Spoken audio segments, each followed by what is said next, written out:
Sa US state lang ay libo-libo na ang mga kasong naging cold case. Dahil na rin sa kakulangan ng mga ebidensya at financial funding sa kaso.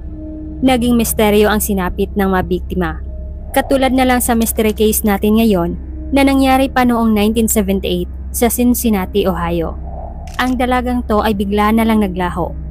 Kaso, natagpuan na lang siya makalipas ng ilang linggo na wala ng buhay.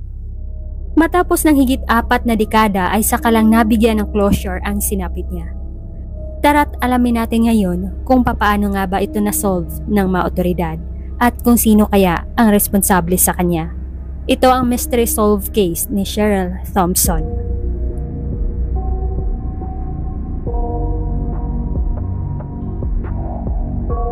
Cincinnati. Ito ang pangatlo sa pinakamalaking syudad sa Ohio. Ito ang hometown ng 19 anyos na si Cheryl Thompson, isang freshman sa Cincinnati Community College na may kursong nursing. Nag-iisa naman siyang babae sa kanilang 3 magkakapatid. Dahil sa kanyang charming na personality, kaya well-loved siya ng kanyang mga kaibigan at pamilya. Kaya isa talaga siyang malaking kawalan sa kanila matapos ang kanyang sasapitin. Nangyari ito noong spring ng taong 1978. At dahil spring break na, ang Cincinnati College ay sarado. Pinili naman ni Cheryl na sulitin ang panahong ito kasama ang kanyang pamilya. Umuwi siya sa bahay nila na nasa Wooster Pike, Cincinnati. March 24, 1978 ay nakatakda naman si Cheryl na makipag-meet up sa kanyang nobyo para gumala sa isang hangout area na nasa Madison Road sa Oakley. Inimbitahan naman ni Cheryl ang kaibigan niyang si Laura na sumama doon. Kaso sa ibang kadahilanan bago pa man ang nakatakdang oras sa pag-meet up nila, ay nakapagpaalam na si Laura na hindi siya makakasama. Paliwanag naman ni Laura nung tinawagan niya si Cheryl, ay nakaramdam umano siya ng kakaiba sa gabing ito na hindi niya maipaliwanag na para daw isa itong bad omen. Pinayuhan pa ni Laura si Cheryl na huwag tumuloy sa lakad. Kaso buo na ang pasya ni Cheryl. Nadismaya pa siya kay Laura na hindi ito makakasama. Nang sumapit na ang takdang oras, sa gabing ito ay nagpaalam na si Cheryl sa kapatid niyang si Dan na nasa bahay lang.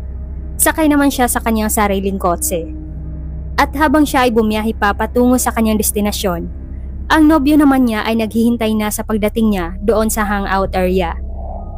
Kaso, naalarma na lang ang kanyang nobyo matapos maghintay ng ilang oras doon na wala pa rin si Cheryl. Ito na mismo ang naghanap sa dalaga. Nagbasakaling nagkasalisilang sila. Hindi pa siya nakalayo ay nakita na ng nobyo ang kotse ni Cheryl na nakapark sa parking lot. Pero ito ay nakalock.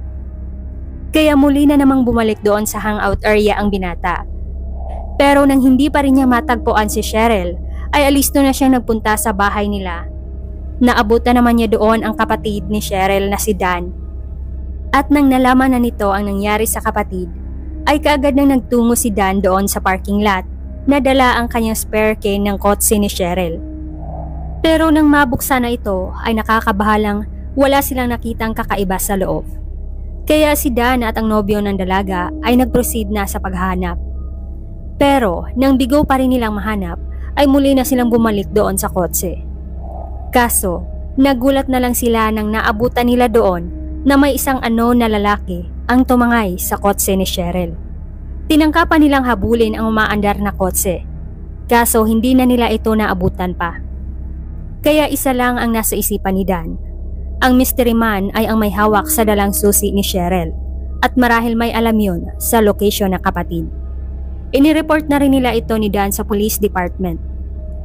Nang kumalat na ang balitang to sa buong komunidad, ay marami ang nag-volunteer sa search operation.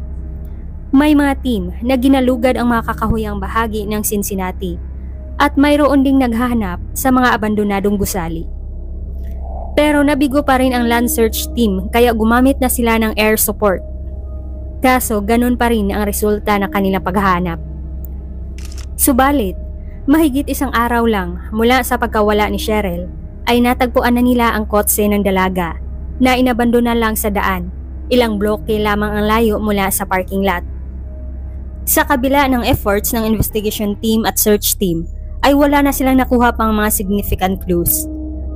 Subalit noong April 8, 1978, 2 linggo na ang nakalipas, ay mayroon namang isang unexpected discovery ang naganap. Sa araw na ito, ang park ranger na si Mike ay nagsagawa lang ng kanyang routine check-up sa may Little Miami River sa Loveland, Ohio. Nang madiskubrihan niya ang isang kakaibang bagay na nakasabit sa makakapal na damo na nasa baba ng dalisdis ng ilog. Bumaba siya para ito ay suriin. Ngunit nagulat na lang si Mike nang matuklasan niya na ito ay isa palang nabubulok na katawan ng isang babae. Kaya kaagad na niya itong inireport sa police department. Initial conclusion nila na maaari itong isang accidental drowning. Posible umano siyang nahulog habang naglalakad. Subalit matapos ang examination sa katawan, ay saka natuklasan ng team na ang babaeng to ay isa palang murder victim at asphyxia caused by strangulation ang sanhi. Inilarawan naman ng investigation team na masyadong sinister ang sinapit ng dalagang to dahil bukod na may mga signs ito ng mapasa ay missing din ang ilang mga kasuotan. Later, ang katawan ay nakumpirma na pag-aari nga ni Cheryl Thompson through dental records. Ngunit hindi makumpirma kung kailan ang exact date ng kanyang death. Pero ayon ng coroner, ay estimated 3 to 4 days na ang nakalipas sa kanyang death bago ang discovery sa kanyang katawan. Ibig sabihin lang nito na maaring binihag siya ng ilang araw simula noong siya ay nawala bago dinispat sa Little Miami River. Bukod pa nito ay nakitaan din ang kanyang katawan ng mga traces na siya ay pinagsamantala. At dahil limited pa sa panahong to ang forensic analysis resources, kaya itinabi muna nila for future use ang mga nakuhang mga bakas at fluids mula sa katawan ni Cheryl. During discovery, ay wala nang nakita pa ang investigation team ng mga drug marks sa discovery site, kaya sigurado sila na sa ibang area ang crime scene. Eventually, ang kaso ni Cheryl ay naging cold case. Naging isa na ito sa mga famous at longest unsolved cases sa Cincinnati. Pero hindi pa rin tumigil ang mga kapatid niyang sina Dan at Bill na mag-update at maghanap ng mga paraan para umusad ang kaso. Ang nakakalungkot nito ay pumanaw na lang ang mga magulang nila na hindi man lang nakamit ang hostisya ng kanilang anak. By 2010 na, nang muling nare-examine ng mga new detectives ang kaso ni Cheryl.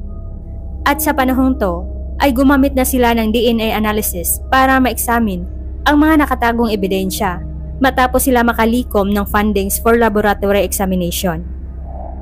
Nagresulta ito na ang mga DNA experts ay nakagawa ng unknown partial DNA profile. Pero sa kasamaang palad, walang nagmatch nito sa record sa law enforcement DNA databases. Kaya muling na left behind ang kaso ni Cheryl. At mula 2010 ay lumipas pa ang mahigit isang dekada bago sila nagkaroon ng panibagong lead sa investigation. By 2022 na, nang sinubukang muli ng mga detectives na ungkatin ang case ni Cheryl. Sa taong to ang mga DNA samples ay ipinadala naman nila sa isang privately owned DNA genealogy company. Gumagamit sila ng mas advanced pa na DNA analysis at naging positibo nga ang findings.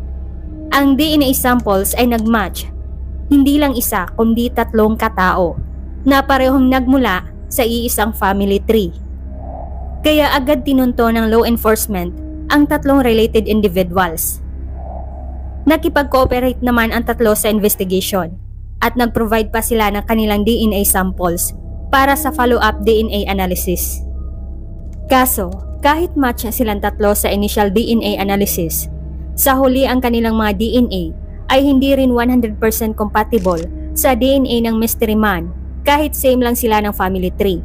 Kaya muling nahirapan ang mga detectives kung paano lutasin ang kaso ni Cheryl. Subalit ang investigation team ay muling nakatanggap ng vital clues sa investigation. Ang 3 related individual ay nakapag-provide pa ng crucial information.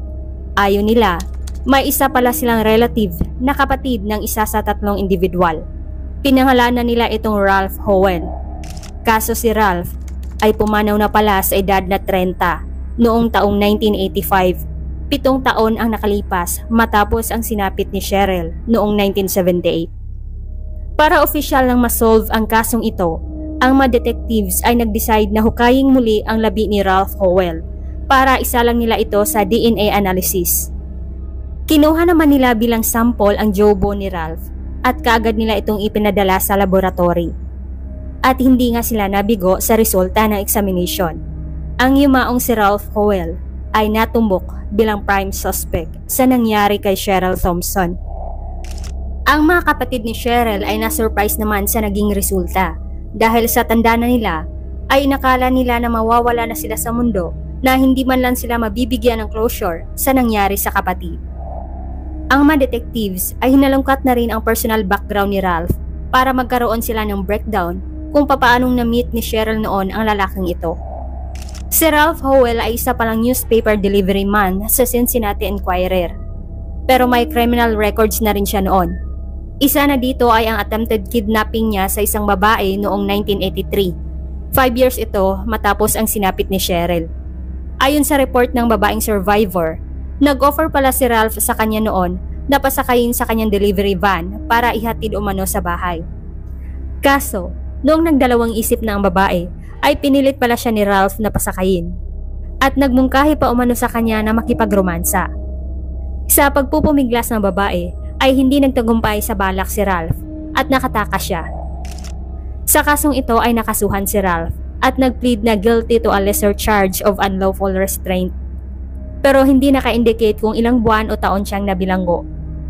Dahil sa impormasyong ito ay naniniwala ang mga detectives na posibleng ganun ding paraan ang sinapit ni Cheryl. At posible din na isang serial killer si Ralph Howell. Dahil may 3 pa kasing mga babaeng biktima around Cincinnati na may similarities ang manner of death nila kay Cheryl. Pero dahil sa kakulangan ng funds at mga physical evidence, kaya hindi pa natumbok kung si Ralph nga ba ang responsable sa 3 babae. Duda ng mga detective na binitag rin noon si Cheryl na pasakayin rin sa delivery van ni Ralph. O di kaya ay nagkunwari siyang nagtanong sa dalaga para ito ay mabitag niya. Either way ay hindi pa rin nabigyan ng hustisya si Cheryl dahil matagal na ngang patay si Ralph Howell. Sa kabila nito ay naging panatag na rin ang surviving brothers na nabigyan na sila ng closure sa sinapit ng kapatid.